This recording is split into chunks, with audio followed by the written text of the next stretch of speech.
In his 2009 book, A Brief History of the Future, Jacques Attali characterizes the history of progress as one of the conversion of service industries into consumer goods. In recent years, we've seen this notion taken one step further, as consumer goods such as CDs and books, physical congealations of the service industries of musical performance and storytelling, have vanished before our eyes, converted this time into pure information. A previous generation of architects saw the same process happen in the building industry, as the craft-based trades gave way to mass-produced consumer goods, often chosen by the architect from the catalog. What we are witnessing is a double change of state, relational to solidified to indexical. However, unlike the state changes of ordinary matter, these changes are not reversible. The architectural profession, or at least that part of the profession devoted to the service of clients, is inherently vulnerable to such an historical development. We are surely on the brink of massive incursions into the life of the professional architect of technological solutions. Indeed, we see them already as performance modeling tools take over the traditional role of human calculation. There are more to come.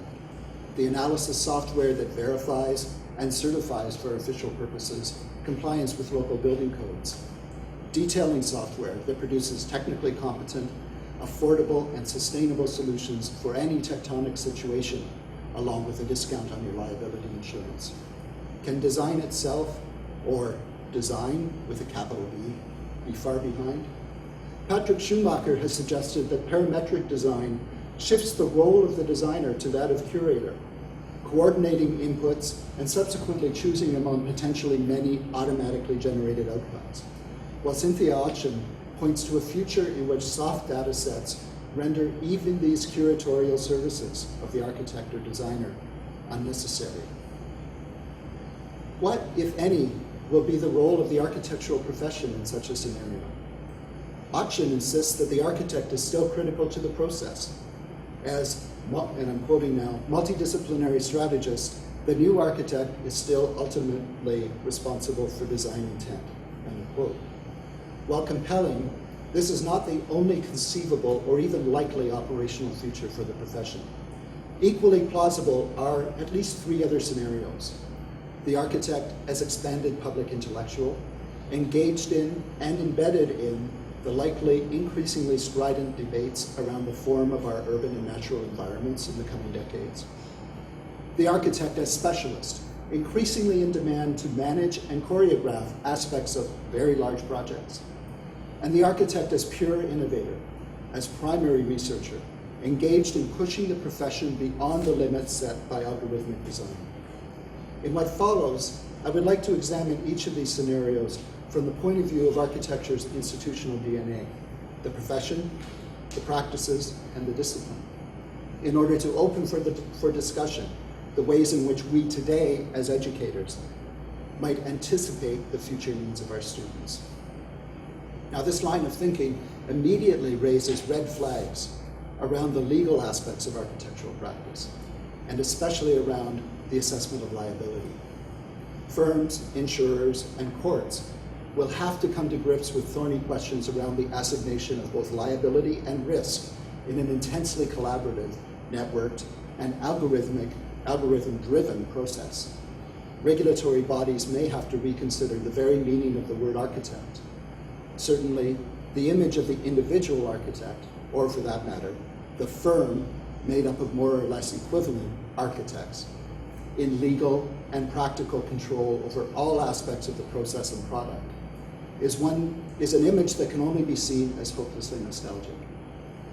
Instead, we might come to think of the architect as a complex networked body, a multiple in Alain Badiou's terms, made up of an increasingly large number of human and non-human entities.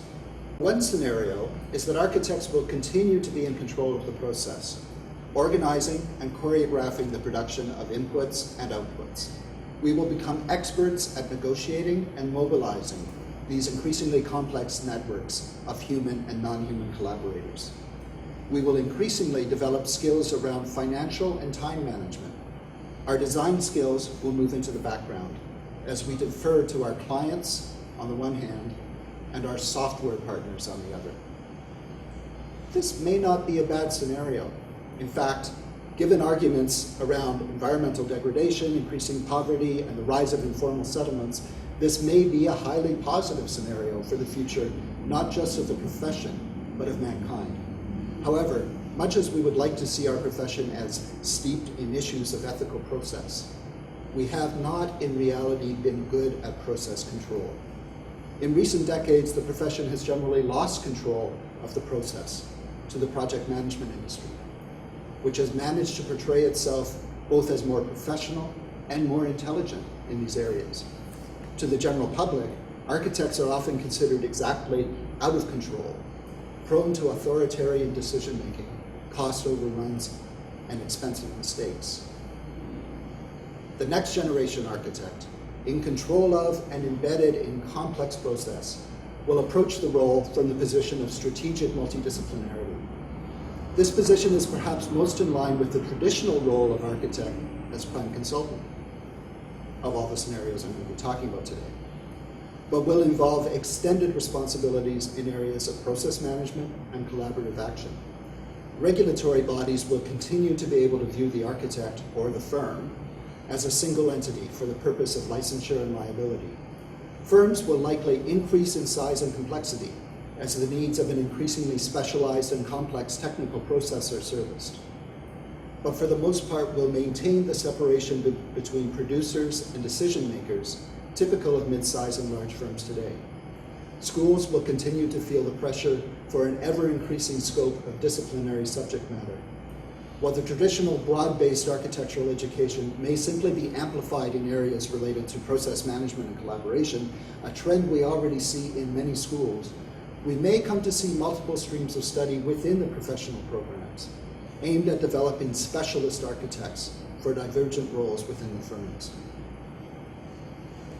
Closely related to this view of the architect as a multidisciplinary strategist is that of the architect as public intellectual. In this mode, the future architect acts in a transdisciplinary fashion, mobilizing core architectural competencies of organization, structuration, projection, and envisioning in order to make impacts in diverse fields of endeavor not traditionally within the realm of architecture. This trend has been developing for a number of years. For example, we see architects, especially architects within the academy, working in areas of infrastructure design, urbanism, and regional and mega-regional planning, but doing so as architects, that is, using architectural skills and tools, rather than as engineers, planners, ecologists, or geographers. Simultaneously, we see the emergence of design, and especially design intelligence, as a force in the business community, opening up new potential engagement on the part of architects. Such a position suggests a realignment or even a redefinition of the profession towards its core operational practices and away from its traditional products. We define the architect not as the designer of buildings, but in operational terms. While one could, of course, claim that when operating in these diverse fields, the architect is not acting as an architect, operating outside of the bounds of professional registration, licensure, and liability, these boundaries will become increasingly difficult to define, and the gray areas increasingly more vast. Once removed from the role of designer of buildings, how is the profession to be defined in a legal and regulatory sense? This question points right at the heart of architectural identity. Schools will continue the recent trend of focusing less on the development of building tectonics and more on the construction and mobilization of core architectural operations for diverse means and multiple but increasingly large scales. The construction of the architectural idea through operations of structure, organization, and visualization, understood to be a process transportable to diverse scales, will be promoted over the tactical results seen in the form of building designs.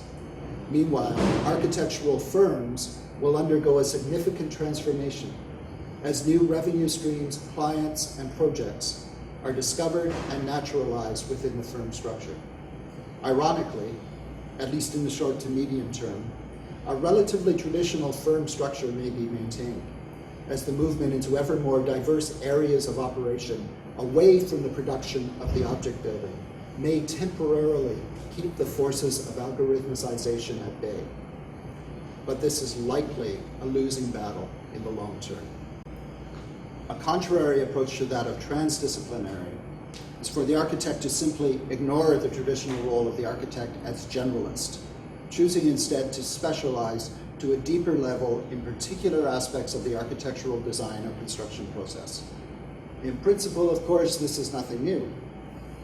Architectural firms have long had specialized staff members dealing with detailing, client liaison, contract administration, and so on.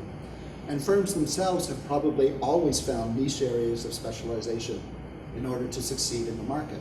However, with the rapidly increasing technical demands of contemporary buildings, ubiquitous computing, sustainable design, responsive systems, and so on, the demands for a high level of specialized expertise on the part of architects could well become irresistible.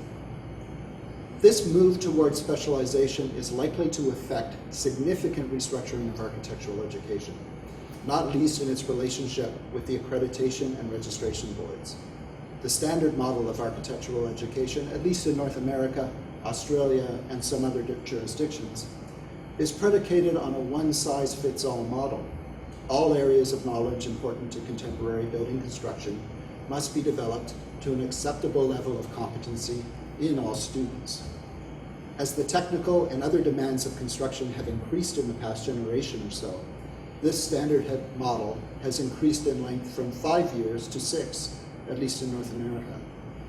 How can such a model be further expanded to deal with increasing needs of specialization? One answer, of course, would be the continued expansion of the professional curriculum. But 6 years as a basic professional training already seems very long, especially when compared to the 4-year programs in other professional fields such as engineering, and given that architects do not typically obtain the financial benefits after graduation that doctors or lawyers do. Of course, it may be possible that the rise of ubiquitous software could reduce the amount of attention paid to technical aspects in the core curriculum, but this would not come without significant angst. The difficulty of the situation is made abundantly clear by the number of variations and divergent models of architectural education that have arisen in part in order to address this problem, including post-professional MArch programs in North America and Master of Advanced Architecture programs in Europe.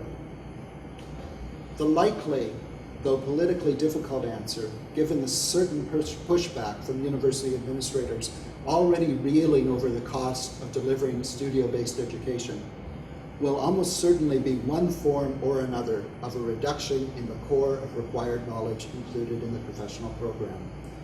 This will be a very difficult process and will include a fair amount of hand-wringing. It will induce a difficult and likely fractious discussion around the question of what exactly constitutes the core competencies of an architect.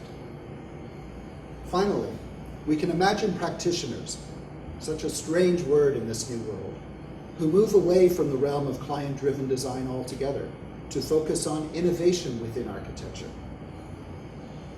As I'm sure you're aware if you're watching this talk, research within architecture proper, by which I mean projective research into innovative techniques, processes, materials, form, and so on, as opposed, for example, to research into architectural history or criticism, is still an underdeveloped but rapidly growing field, both inside and out of the academy.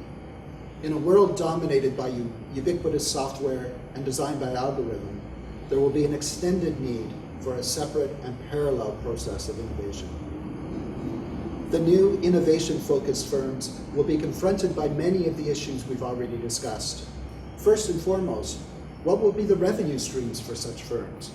There will certainly be the possibility for commercialization of research, but much important research, of course, does not lend itself to monetarization. While such research may well happen within the schools under the guidance of faculty architects, the difficulties inherent in these relationships around intellectual property, liability, conflict of interest, and more mundane issues such as the ability to hire staff and pay them are well known. The schools themselves will inevitably start to refocus. especially as faculty are driven to carry out more research and innovation. We are already seeing, on the one hand, the emergence within the professional programs of research-based components, and of a sudden emergence of post-professional programs in area of research and innovation on the other. So these four scenarios, or others like them, are likely to emerge all at once and rapidly. It would be a mistake to think that they will show themselves as well-defined, discrete beasts. More likely, they will be four aspects, messy, complex, and internally self-contradictory, of a completely new kind of architect, predicated on a renewed and increasingly complex relationality. More than likely, when it arrives, this new organism will look nothing like what I've described here. Like the new always, it will take us by surprise and unawares, knocking on the door in the middle of the night. Will we be ready?